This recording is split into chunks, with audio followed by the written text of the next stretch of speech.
আপনারা এই গুণগুলো কেমনভাবে করবেন আসেন টিকের মাধ্যমে জানিয়ে দিই।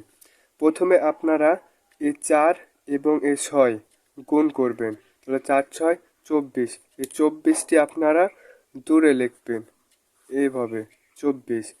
তারপরে এই 3 এবং 6 গুণ করে দিবেন, তো 3 6 18 18 এবং এ 7 এবং 5 গুণ করে দিবেন, তাহলে 5 7 35 এবং 3 আর 8 গুণ করে দিবেন, 3 8 গুণ করে দিলে 3 8 24 এবং এই যে এই মানগুলো এলো এরপরে যোগ করবেন। কি যোগ করবেন? এই দুই সংখ্যা যোগ করে দিবেন, তাহলে 4 আর 2 6, তারপর 8 আর 1 9, 5 আর 3 8, 4 আর 2 6। এই যে আমাদের অ্যান্সার চলে এলো। ইন করে আপনারা শর্টকাটলি এই সব গুণগুলো করতে পারবেন।